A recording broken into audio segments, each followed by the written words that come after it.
Welcome to another episode of the Fabric of Ireland podcast. I'm excited to host another guest today and just hear about his journey and the work he does. Today, I'm excited to host Lee Daly. He's an award-winning speaker and coach and a leading authority on mental mastery. Lee has developed the mental mastery framework, which he uses to guide men towards high performance and personal fulfillment.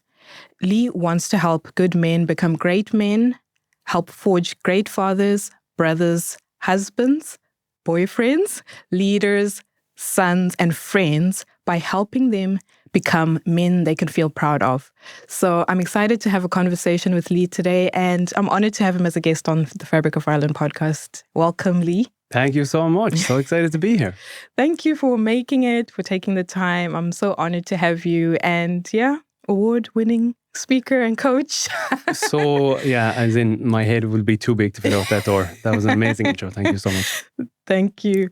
So yeah, let's get right into it, Lee. And I want to, rewind a little bit, speak about the young version of Lee and Lee growing up. So talk to me about, where you grew up, how your upbringing was and how it shaped your identity.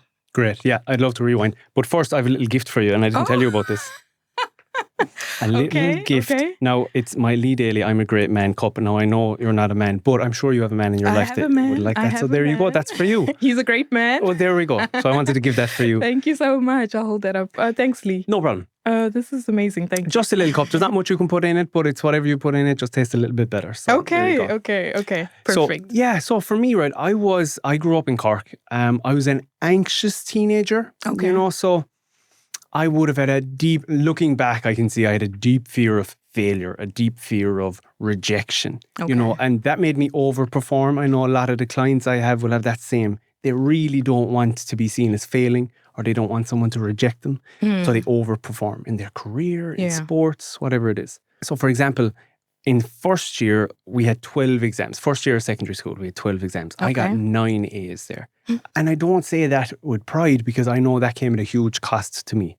I used to, sometimes I couldn't sleep, I couldn't eat. If there was a certain teacher I didn't like, I'm like, oh, they're going to give out to me. Or if I don't have my homework done, I'm going to get in trouble. And more than once, I puked on the way into school just because my body was like, oh, we can't deal with this anxiety. Okay. So that continued because nobody could connect to me. I had an amazing family who wanted to connect, and they were asking me, are you okay? Is everything going on? But part of me, number one, I didn't feel like there was anything wrong. I thought everyone felt like this, Yeah. And then another part of it is just, I didn't really have the strength or courage or vulnerability to open up and say, maybe I don't feel so good. Okay. So our body keeps the score, which is a phrase that I'm aware of that I love.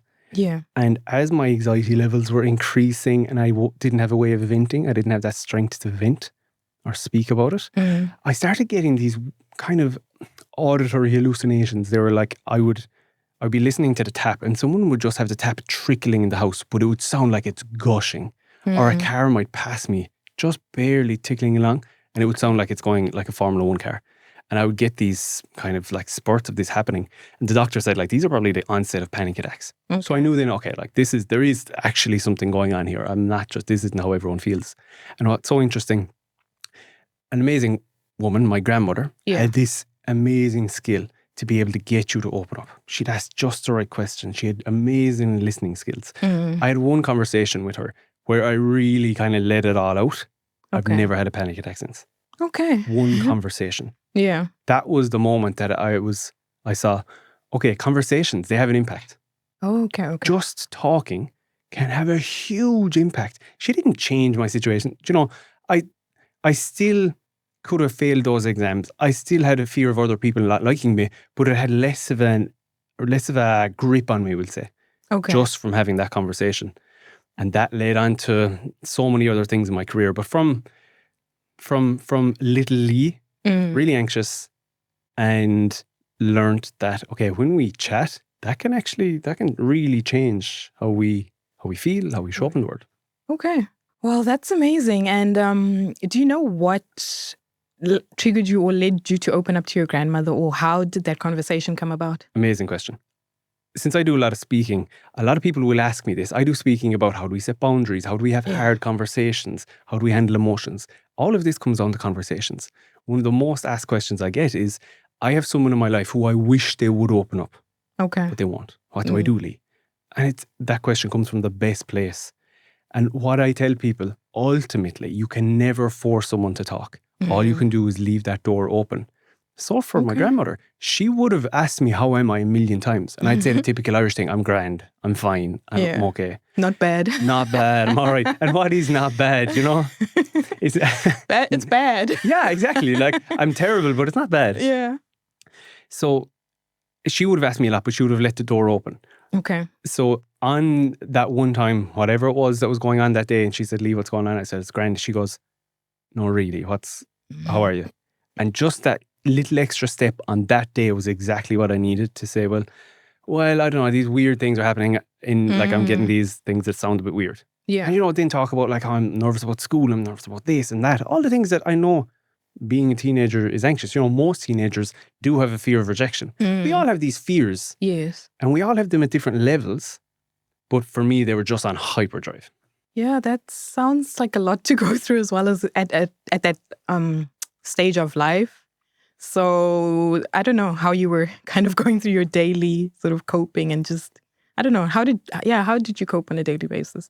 Partially, I didn't know anything else. Okay.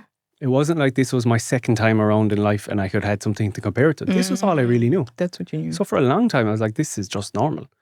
Like someone would say, hey, what do you want for dinner? And I would often say, I don't know. Not that I didn't know. Of course I knew what I wanted. But I was just thinking, but maybe that person wants me to say bacon and cabbage. And that person wants me to say chicken nuggets. And I don't want to hurt either of them. So it's way easier for me to say, I don't know. And that was a common thing for me. People would be like, I'm going to the shop. Do you want something? I absolutely wanted something. But maybe they don't want to buy something for me. So I'll just say, I don't know. So that used to happen a lot. But then I suppose eventually once I kind of realized, okay, I don't think this kind of puking is normal when it was happening. And I don't think these auditory things are normal too. Okay. So then from then on, I was able to confide in my grandmother with most everything. Yeah. An amazing woman. And she only passed away recently. But she knew more about me than most anyone else in the world. Yeah. So I fully went into this idea of talking about your challenges actually helps them. So throughout my life and still to this day, the way I'll cope with something, if something goes on, I'm sending a voice message to my friend. I'm sending a voice message to someone in my family just to get it out because it really helps me. Yeah, that was probably very challenging, but I'm glad you've obviously found that avenue that helps you and also helps other people because now you're doing work with men and, helping them, become great men, boyfriends, sons and friends. Yeah. So I suppose following from that journey and then obviously growing up here, what would you say, or do you have an opinion on what are the unique challenges that Ireland poses for men? And is there any common narratives or mindsets that were created on how you need to show up in the workplace, in the home? And what are the unseen battles that men are quietly facing? Yeah. I love that phrase, that men are quietly facing. I mean, you nailed it there, Caroline.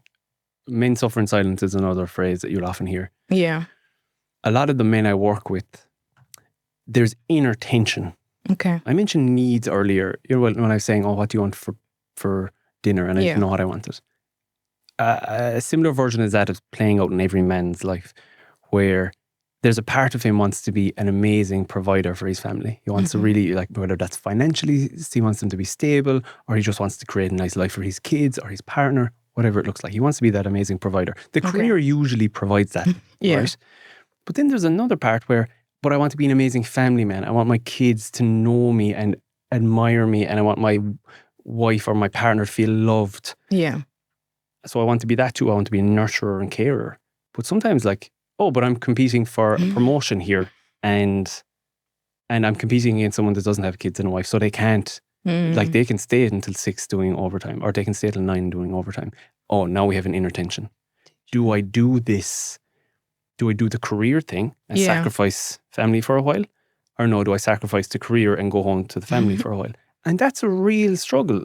And that shows up in so many other ways. A lot of men they actually struggle to set boundaries with people. Boundaries being people are mistreating them, but they don't want to set it because they don't want to be seen as being aggressive or too much. Yeah. So we'll say on one hand, they don't want to be a doormat.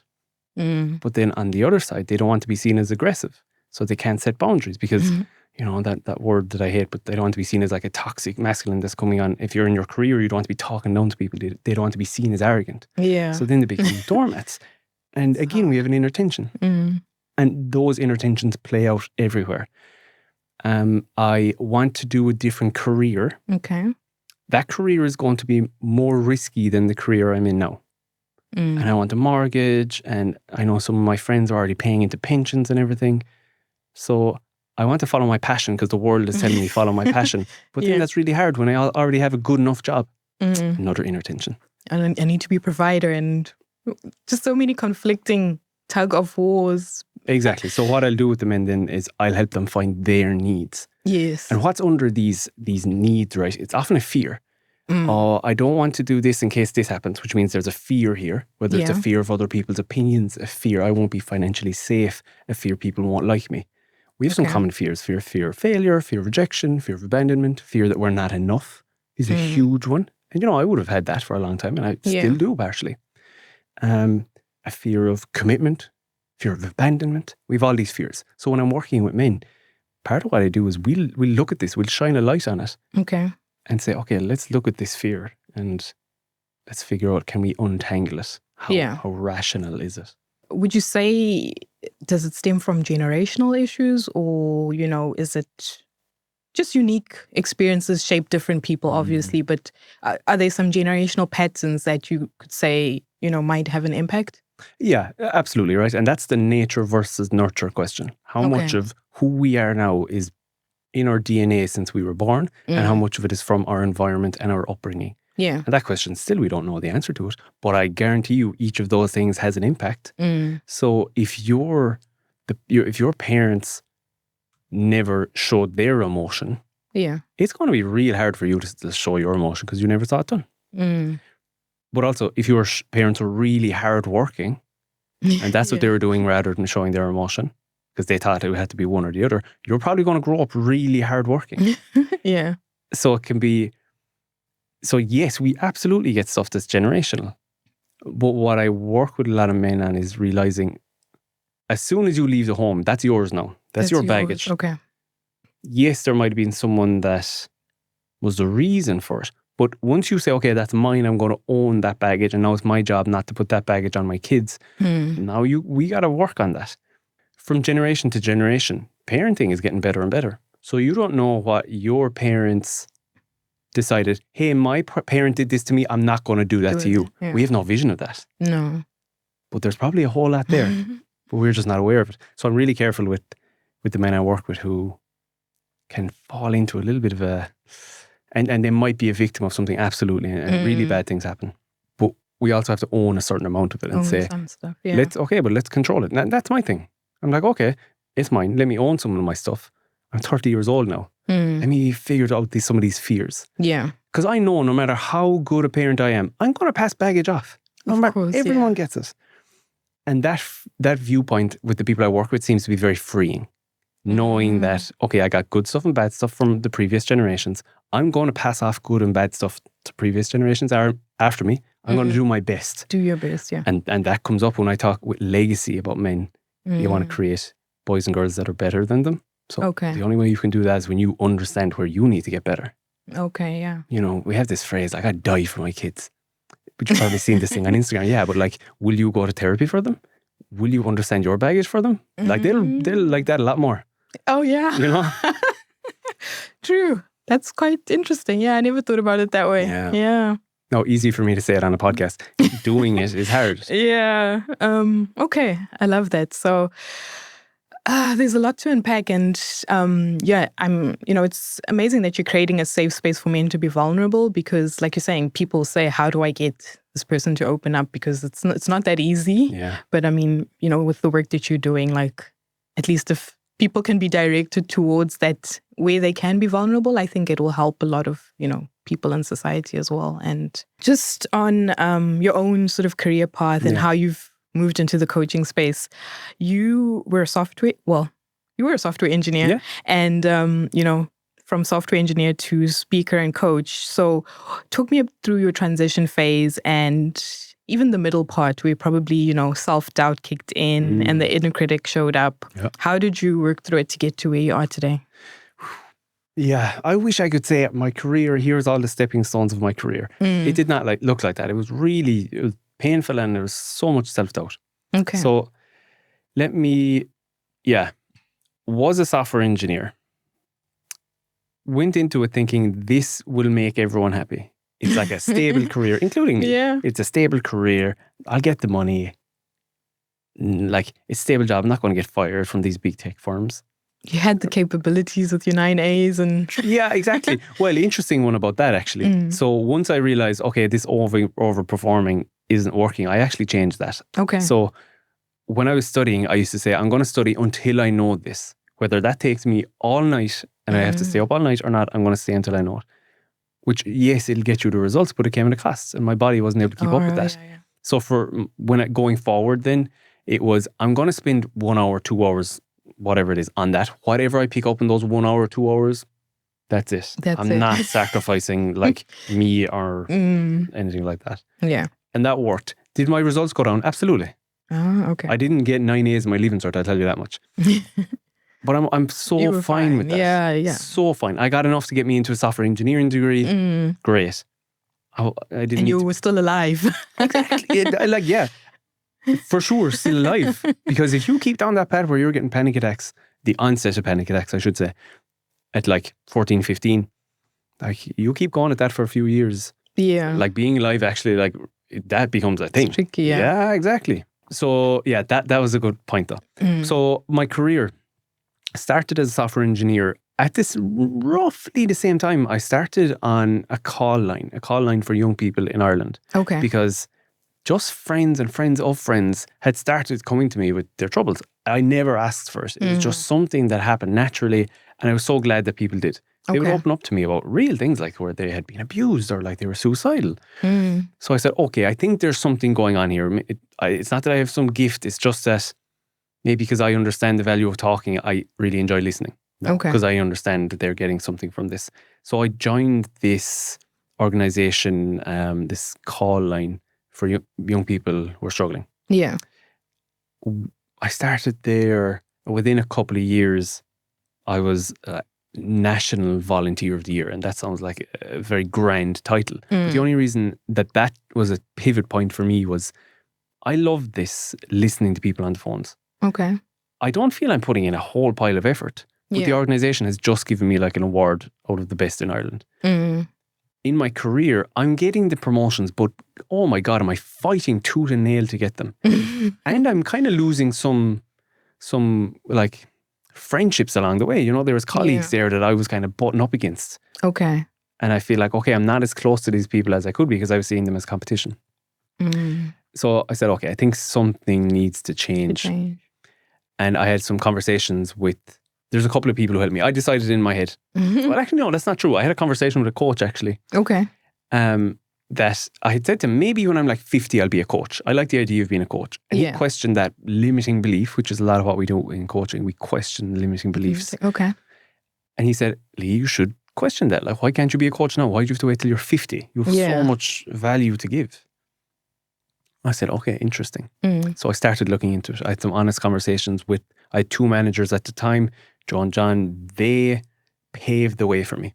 Okay. And I had conversations where I said, look, I don't think this engineering's for me. I want to work towards a coaching career. And they were very honest. They said, look, if you give us a little bit of time and you're working towards it while you're getting your work done here, that coaching work can also be useful in your engineering work. So they paved the way for me to do both. That's really nice. Yeah. Amazing. You won't find that everywhere. No. Absolutely not. Yeah. So for 4 years it took me. I started working towards that. So I have the amazing support from my engineering management, but now I'm also working with the coaching team that is actually based in the US. Okay. Doing everything I can, working evenings after I finish my actual work, because that's when the US comes online a lot. Yes. And they knew my goal too. I want to get here as a full job, as a full-time job as a coach. So after 4 years, a point came where that team said, okay, we're gonna try and get you in. Okay. Then a hiring freeze came. No, it's not going to happen, Lee. And because of the amazing network I had built from like I have to even name them, Amber, Bea, Courtney, they really stuck their neck out and they were able to get me hired during a hiring freeze. Okay. Which never happens. Mm. And, you know, and all that goes to show is I could never have made that really hard transition from engineering to coaching without someone there by my side. Yeah. It would not have happened. No. Absolutely not. I know for a fact I could not have done it. So that's the first thing I learned is it just takes a bit of time. Okay. Second thing is you will not do it without people. Yeah. People fighting for you along the way. That's amazing. Having, well, we tend to call them destiny helpers. So it was like people who, literally were just sent to push you into the next dimension of your life. And you needed that. Like you can't do it without those people standing by your side. So that's, and I'm sure even now, obviously those relationships you forge them for life.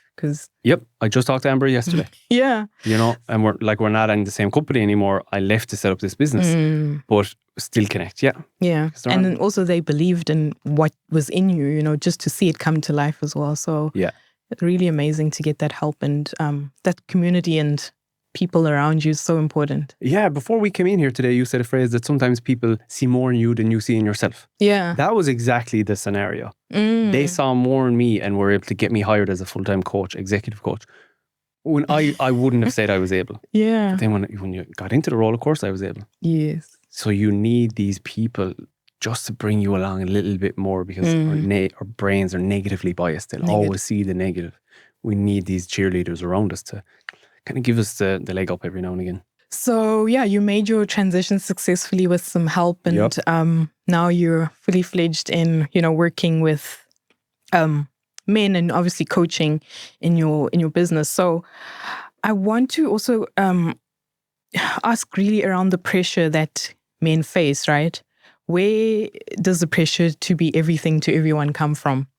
And would you say in your experience of, you know, dealing with men, do they feel the pressure to tick all the boxes of life? I think you did kind of explain it with the tug of war that's happening. And is that how society sees their worth when they are, you know, ticking all the boxes? Whoa. Okay, good question. There was a point where I was both doing the crisis line work, listening to young people, often men, either boys or men. And I was also, so I'd go in on a Tuesday and I'd be listening to people on the phones, struggling, really down on their luck. And like serious, like sometimes actively suicidal people being abused and have been for long term. Sometimes it's that, really down on their luck. And then I go into work on a Wednesday and I'm talking to an executive coach who has the money, he has the title, he has the job, he has the car and everything. Yeah. I saw a very common thread running through those two types of people. Okay. Where it was they didn't feel enough. There was big fears. They showed up very differently, but once you dug down and you listened just a little bit, you just like be quiet for a while and listen to what these people are saying. Ultimately, there's fears. There's fears. Hey, I don't think I'm enough. Imposter syndrome from the guy that in the big company, he's worried that, hey, I might let down my team of 1,000 people. And then the guy that doesn't know if he can make it to tomorrow thinks nobody loves him. He can't see it, even though there are. Yeah. There are people that this world is just, I don't know. There's a symmetry to it. Yeah. And around that symmetry, for me, the way I looked at it, it was mental strength.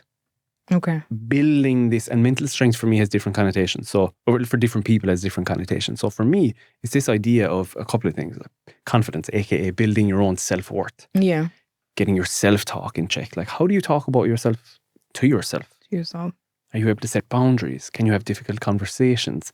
There's a couple of different aspects that I would say, okay, this is mental strength. And I work on that with the men I work with too. So that was one part of it. And then the other part you asked about, do men feel this pressure to be everything to everyone? Yeah. And that's such a real question because let's rewind a little bit. There was a point in time where men were providers and protectors for far longer than we've been civilized. Like we spent tens of thousands of years doing that. It's only now the last couple of thousand years we've got civilized. So that's our, we talked about ancestry. That's where our ancestry is coming from.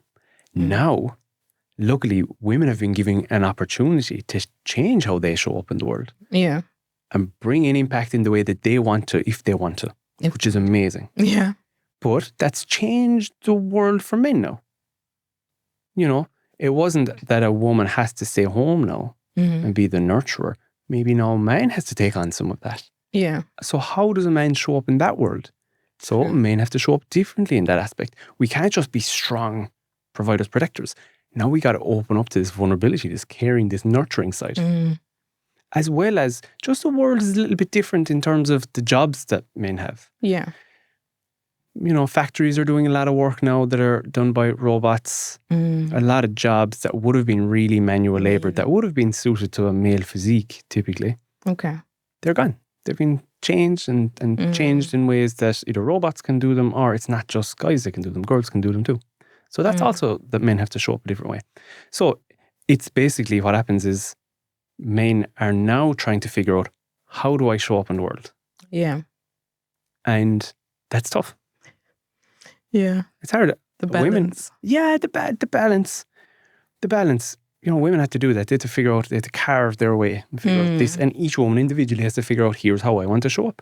Yeah. And, you know, and that's up to them. Like you said, the balance, right? It's often not balanced, like 50-50. It's often like we make it work. Now men have to do the same thing. Yeah.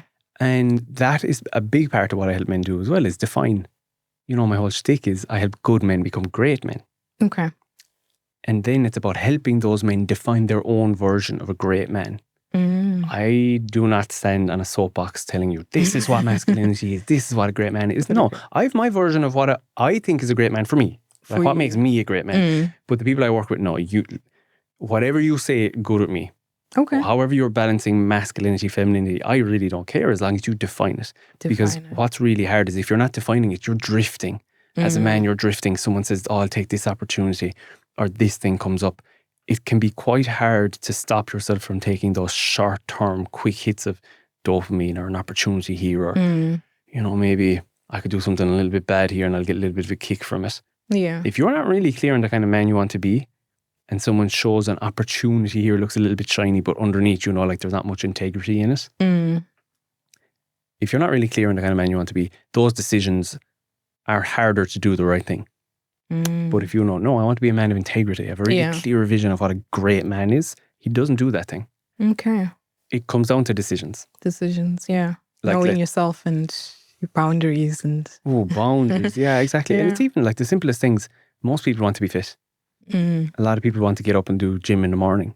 The hardest thing is waking up in the morning and that alarm goes off and getting out of bed. Yeah. That's so hard, even for me. Like, I've been working on it for 10 years. Oh my God, the amount of times I'd roll over and say, like, snooze, see you later. In the winter. In the winter. No. So what I'll work on people with is, okay, let's create a really clear picture of when you snooze that alarm, which version of you are you walking towards? Yeah.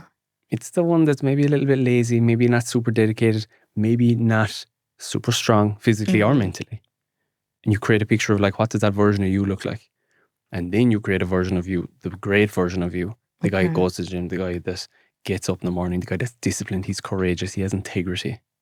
You get really clear on what they look like. And in that moment when you're just about to press snooze, you think, oh, this is a step towards that guy. I don't really want that. And it just makes you say, okay, that's it. I'm going to get up. I'm going to go do it. Okay. Do you know what I mean when I'm talking about defining it? How long does it take to cross that Rubicon? 3.5 seconds. No, I'm joking. It depends with absolutely everyone. Yeah. But the thing is, right, it gets a little bit easier every time, for sure. Okay. But what I tell people is every time it's all about habits, right? We all know, everyone has heard of that book, Atomic Habits. There's a reason it's the bestseller, because our lives are done by automatic habits. If you're pressing the snooze on that, you're creating a habit that every time that alarm goes off, I'm going to press snooze. That's the habit you're creating, compared to creating a habit of, no, I'm actually going to get out of bed. And just, they say for the sleep one, they say your body adjusts within like 3 days. Oh, okay. Doesn't mean it's easy after 3 days, but physically, because you know those first 3 days, it feels actually painful. I feel like I'm dying sometimes. And then somehow you wake up at the time and then you're still trying to coach yourself to do it, but you're kind of awake. Exactly. Yeah, exactly. Your body starts waking up at that time. Our bodies are so adaptive. We just put ourselves in the right mind. That's all I do is I work on people's mind. I should have said that. I don't give advice. advice is it's for the giver to make me feel better. Yeah. And if it doesn't work, you're going to blame me. So I don't give advice. I help people have perspective shifts. Perspective shift. Okay. Yeah. My husband always used to talk about paradigm shift and, now you're in Ireland, this is how we do things. Really? But yeah, it is really a lot about perspective and kind of just, moving from one way of thinking to another and, realizing that you can actually do it. It's not impossible at all. Yeah, if you look at the most successful people in the world now, and I mean successful as in, even if we look at athletes, right? Yeah. There's not an athlete alive that's successful that doesn't have it like a rock solid mental strength up here. I was watching something, was it Djokovic, the tennis player? Oh, yeah. That he actually missed most of his plays and he was world champion many times over. And that's just kind of the way tennis goes, obviously, for him to be so successful. But imagine the mental strength, the resilience, that every time it doesn't go your way, you got to reset, we're back on. That's mental strength as well. Yeah, that's interesting and a lot of insight there into just working with the mind really and transforming your mind and renewing your mind as well, kind of letting go of those old habits. Yep. So with that said, what's one of the stories that's really resonated with you in terms of just some of your coaching testimonies and how you've kind of seen it come full circle for you? Like what's one of, the stories that has sat in your heart and really spoken to you? I mean, and I really think it's a privilege. People say this kind of flippantly, but it really is a privilege that I get to work with men. Men trust me to say, look, we're gonna go into this journey together. I'm trusting you with my finances, right? I'm going to give you some money, and I want to see real change. Okay. That's absolutely a place of privilege and a place of power. So I take it with the utmost respect. And when I think, even if we just take my most recent client, he came, and this, of course, always with my clients, there'll be confidentiality, whatever they don't want to say, right? But I'm just going to say the things that he said publicly. So he had said that he was lost, needed direction, drifting. What we worked on that with was the self-talk wasn't exactly where he wanted it. He was quite critical with himself. So that might be when you make a mistake, you're like, there you go again. Making a mess of it. Of course, we're always making a mess of it. Yeah. They don't form full sentences in our mind. They're pop-ups. Like when you go to a website, every website now has a pop-up. Yeah. Frustrating. But what do we do on the website when the pop-up pops up? What do we do? Accept all, we accept all, or reject, or whatever, or we'll X out of it. We find it hard to X out of our pop-ups in our mind. As in, we actually take them on board. Yeah. Even start wallowing. Just start going down that. Yeah. Yeah, it can start into rumination, right? Where we have a negative thought and then it just spirals from there. Oh, yeah. Maybe it's when you go to sleep and an hour later you're still thinking about that thing. Yeah. But we're often not aware of actually how we're talking to ourselves. So what I worked with this client was, I call it the 3 A's. Number 1, we need to acknowledge that self-talk. Okay. We need to build our awareness of it so that we can assess, is this helpful or not? Yeah. Because sometimes this self-talk, we've been having it for years, 5 years, 10 years, decades sometimes, is really rooted to us. Like that if you make a mistake, or like, I know a client of mine wants to set up a coffee shop. Yeah. But for years, in their brain, they said, nah, you can't do that. That's not for the likes of you. That's too risky. And that is deeply ingrained. That self-talk is deeply ingrained. So the first thing we acknowledge that I get clients to work through for about 2 weeks, start writing down, whether it's a note app on your phone or whether it's just on a sheet of paper, write down your self-talk. And you can delete the page after or burn it. I don't care. That's not really what it's about. But it's for you to see on paper how critical you are. Next, the other A is assess. So we have acknowledge, assess. Look at it. See, is there anything useful from that? Yeah. So let's just say the example about setting up a coffee shop. Yeah. They say, oh, it's too risky, was the self-talk. Okay, let's look at that. There is some risk for sure. But now there's a cost of doing it, but there's also a cost of not doing it. Let's be aware of that. Say, okay, yeah, there is. So I'm in a job I don't like. That's hurting me for sure. Okay. I have savings. And even if, let's say, the coffee shop doesn't work out, I'm pretty sure I could get a job. I'm well trained. I could go back to my old industry. So then what we do, the third step, is we adapt the self-talk so that the next time that pop-up comes up, we say, okay, how can I reframe it? So rather than that's too risky, we say, okay, there is risk. Yeah. There is a cost.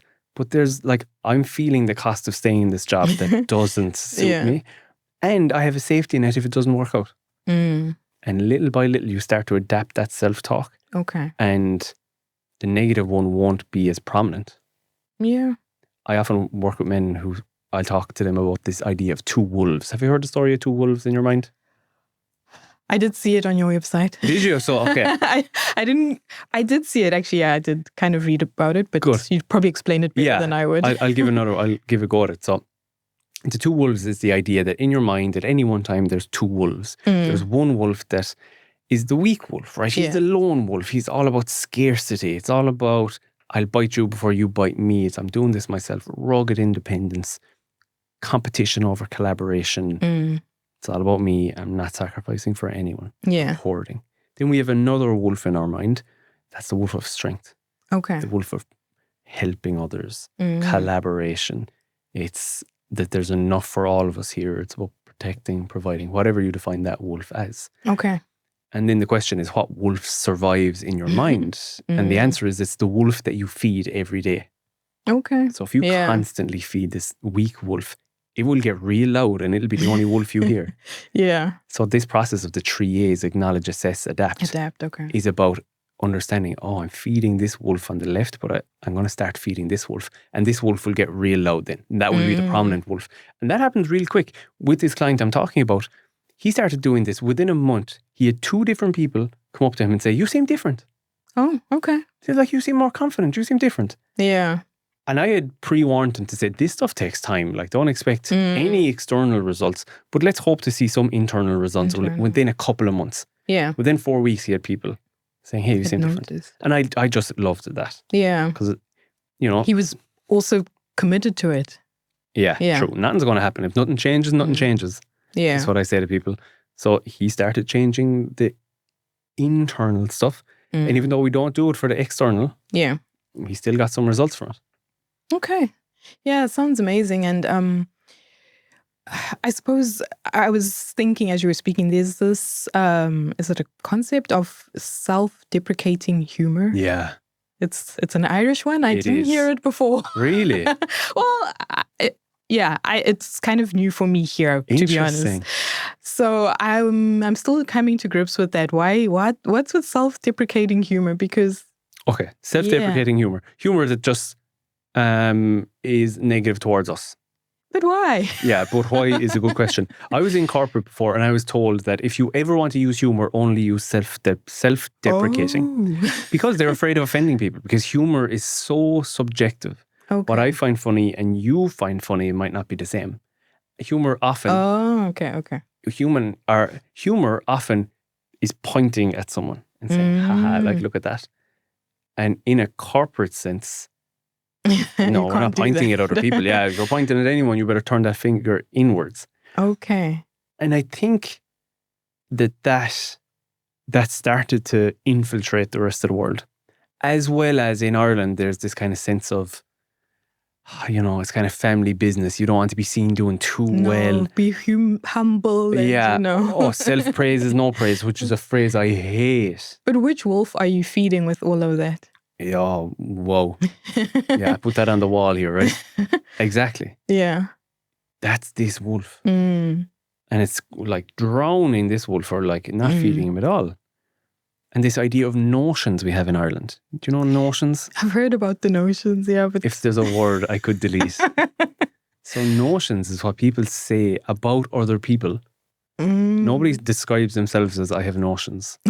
Unless you're self-deprecating. But notions is if you have big goals. Oh, yeah. Okay. Oh, that fella has notions. Look at him going on podcasts. I'm pretty sure my taxi driver where I got here thought I had notions when I mentioned I'm going on a podcast. Because it's so... I have worse notions because I'm like... Yeah, right? If you listen to that. But if we don't have notions, if we don't have big goals, where are we going to stay? We're going to stay down on the ground. So it's so important. And that's really big, especially for the Irish men I work with. This idea, they're afraid of being seen as having notions. Okay. And I'm right there with them. When I started posting to Instagram, I had that here. And I'll be honest, sometimes I still do. When I put up something that someone might see as cringe, I have to fight through this and say, I'd rather be cringe by your standards than not living a life that I like. That you like, exactly. Yeah. So those ideas of notions and self-deprecating humor, it's something really Irish about it, but it's harmful. More harm than good. Yeah. Yeah. Okay, so I want to move on to another segment. The time always seems to catch up with us, but I'm enjoying the conversation. But yeah, this is more around faith and inspiration, and just to talk around some things that resonate with me in terms of my own faith and just how it might, resonate with you if at all. And basically, I wanted to talk about this book that I've come across on your Instagram, The Boy, the Mole, the Fox and the Horse, long one. And I'm just keen to hear more about that book and, what's your experience reading it, because your title is, it's better than the Bible. Yeah. So humor me, or let's chat about it. Like what's your, I wouldn't say notions, no. What's your idea? What's your idea about that? So that book is by Charlie Mackesy, and one of my favorite books. And the idea of the book is each page is a quote. And it tells a story about a boy, a fox, a mole, and a horse.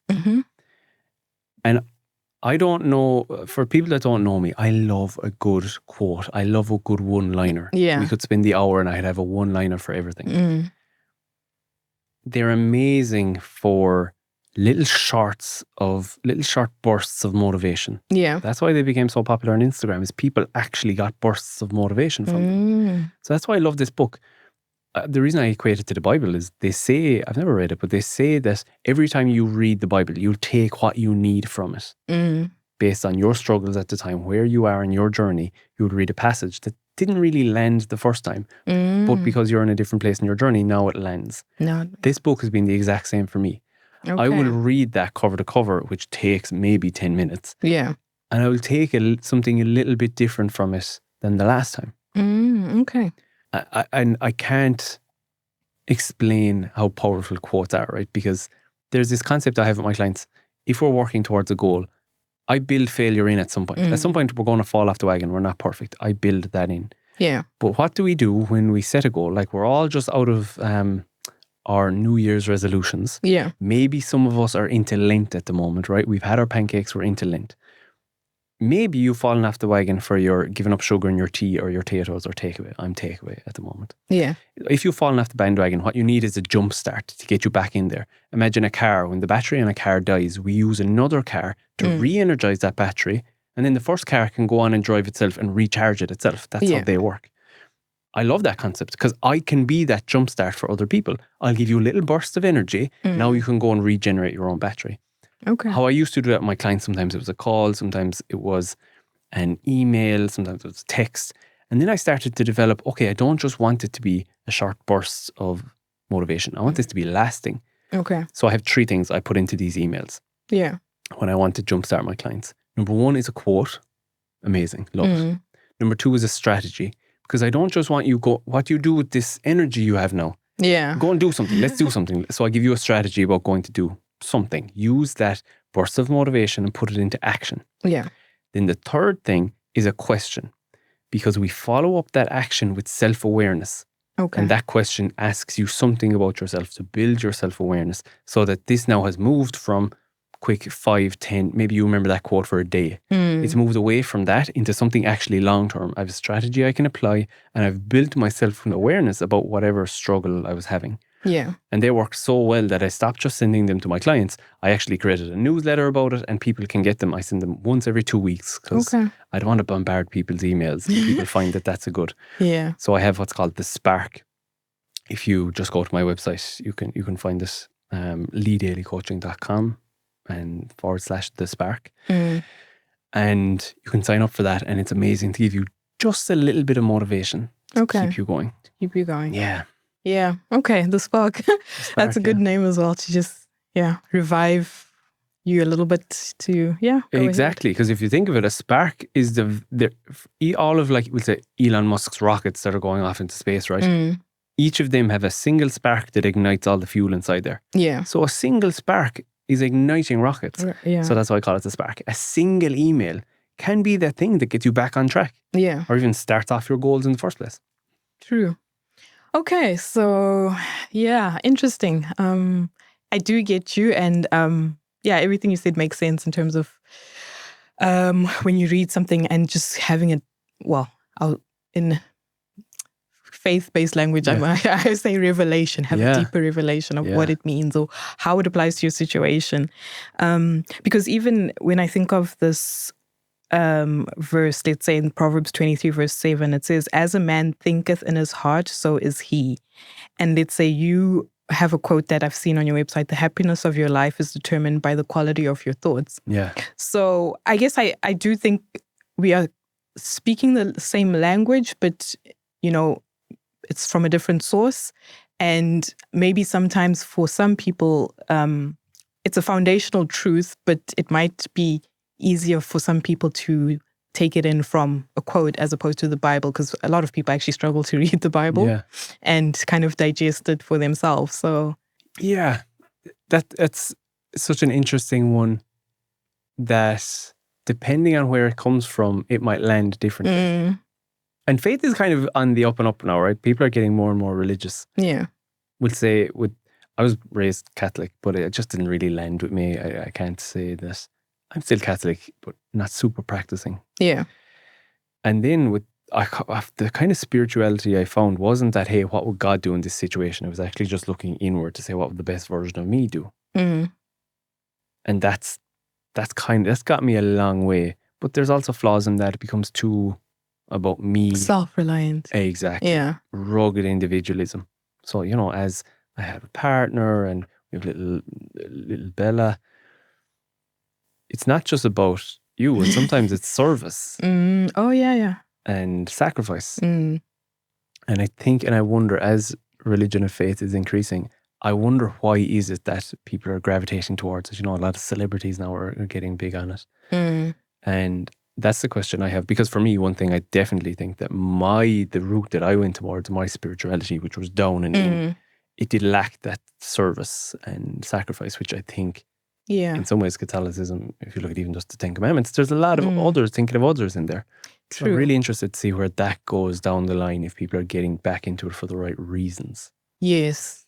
There's always motives behind some of these things. And I mean, for myself at least, it makes sense what you're saying in terms of service, because you kind of almost live out a purpose, or let me say, I feel that I have to live out a purpose bigger than myself or something beyond me. Because when you say, okay, I have to live a consecrated life, maybe my plan was not actually to live in Ireland or to even move here. I wanted to be in South Africa, in Zimbabwe, in the sun. But some of even the pain and the transitions I go through here is like, okay, maybe there's something that I need to do to serve others and whatever, for me, I'll just say, okay, God has placed me and moved me in this different directions because there's something that I need to do.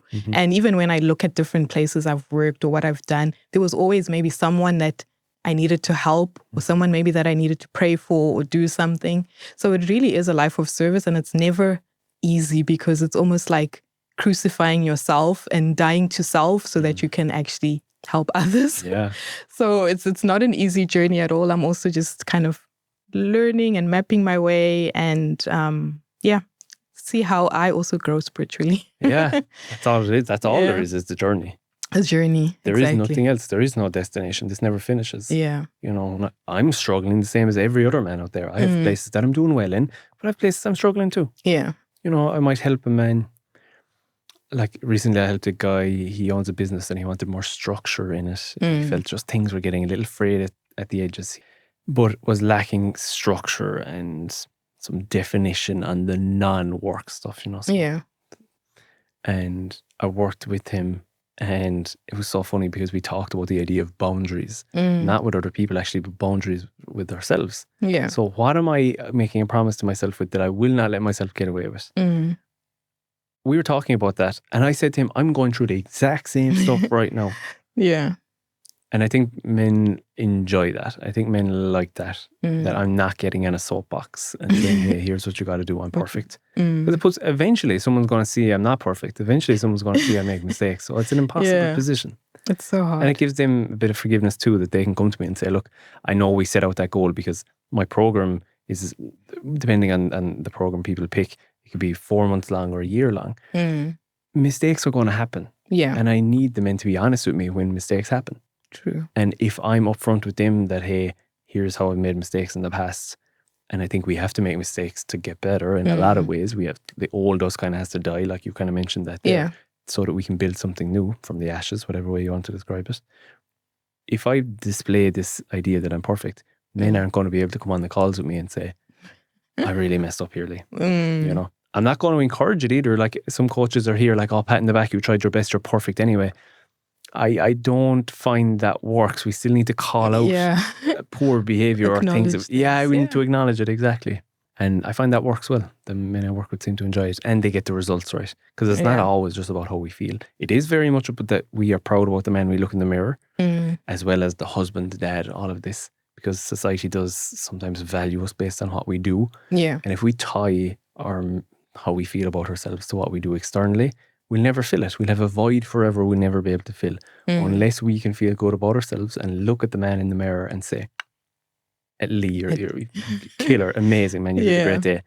That's when we can really actually start to be of service and give, rather than waiting for everyone to fill that void. If that makes sense. It makes sense. And just getting towards the end here, I just wanted to know as well, you've obviously grown up here. This is where you call home. And what is it about Ireland that heals your soul and makes it the place you come back to and call home, you know, even after all your travels and busyness? And what makes up the fabric of Ireland for you? Yeah. At times I question it. At times I really question it. At times I'm really not happy with Ireland. Oh no. Absolutely. Absolutely. At times I'm really not happy with it. Or is it because of how it was in the past and how it is now? Is that what brings the... I don't know. But at times, you know, I'll see stuff on the news or I'll see stuff on the paper, which is probably not where I should be looking. Again, I'm not perfect. But I'll say, is this really the place for me? I don't know if I love it. But you're right, something always brings me back. When I walk in a forest, Caroline, I cannot tell you how much, you used the word heal earlier. I cannot tell you how much that heals me. I think all of my previous generations, going back to that, I love the idea that we learn from where we came from ancestrally, understanding why are humans, not just men, but why are humans the way we are. I love the idea that Ireland used to be covered in forests. Not so much anymore, but like a long time ago, it used to be just nearly all forests. Yeah. So we would have spent a lot of time in forests. So it makes so much sense to me that I don't get much, you know, I don't love it walking down a beach in Brazil or something like that. It doesn't do it for me. I have red hair and pale skin, like it's not my jam. Walking through a forest and setting up a bit of a campfire, doing camping, heals me in a way that I don't think I could in any other country. Even if there was a forest in the country, I don't think it could, just because there's something ancestral that up through the ground, there's something that just really refuels me. And as I'm saying this, I'm realizing I haven't been to a forest in so long. So I got to get back there. Yeah, you need to do those things that heal your soul. And it's right in your doorstep, so... For sure. Even talking with you, and that's why you're so good at this. I've learned two things about myself while talking to you. One, I need to support myself with amazing people, because I was here saying, it was one of the biggest things in my first transition. And now I'm transitioning into doing my own business here. I need more amazing people around me. And number two, I need to get into a forest. So you asked the best questions. You're so good. Oh, yeah. I'm trying my best. Good. And I also ask them better when I don't use AI. Oh, yeah? I have tried different ways, but I've found it's actually better when I just speak from my heart and just ask what's on my heart. So totally get you. And you probably saw our brains are starting to kind of fall apart now because we're just using AI. Yeah. So I totally hear you, because it's so... You always want to use it, don't you? It gives you such nice answers, but they're not us. No, it's not from within. So that brings us to the end of our conversation, Lee. I'm so grateful for your time today, just all the effort that you've made to be here. Thank you so much. I'm truly honored. And would you want to just talk to our guests about what you have coming up and just how they can reach your business as well if they want to have a chat? Sure, yeah. So I mentioned fear a couple of times there. Yeah. And most of us will have some of those. We'll all have some of those fears, right? But a lot of us have dominant fears. Yeah. I'm going to running a masterclass on fears. So that number one, you can understand, see what is my dominant fear. And also, okay, what do I do about this? Because we don't remove fear from our lives. Fear keeps us safe. It keeps us healthy. We need to have fear. We can't remove it. What happens is we become more courageous. So I'm going to run a masterclass helping people figure out, okay, what's my dominant fear? How do I expose myself to this to become more courageous? So that's the first thing. If you follow, you can either go to my website, leedalycoaching.com. You can go to my Instagram, which is leedaly_. I'll have a bunch of links in there. And then also the spark, right? If you liked what I mentioned about this, getting a quick shot of motivation for your goals. If you go to leedalycoaching.com/the/spark, or even just go to my Instagram and send me a message, I could send that to you. And for anyone that thinks they would like to maybe come on and understand what my coaching looks like, I have complimentary calls. So if you just go to the website, you can apply for one and we can see if it's a good match to see if maybe you would come on as a client. And I'd love for people to see if that's what they want to do. Yeah, we want great men in society. So exactly, right? Because if great men are struggling, everyone struggles. Everyone struggles. We see that men lash out or they just go inwards. Yeah. But when great men start coming to the surface, everyone gets better. Even the women feel empowered. So that's exactly it. That brings us to the end of today's episode. I'm so grateful for my guest today, Lee, and thank you so much for all the insight that you shared. And I love the work that he's doing with men, and really, it gives back to society. Although he was hesitant about the service, I think he is playing a great service for our community and the society. So catch all our episodes on YouTube and Spotify, and thank you again for watching.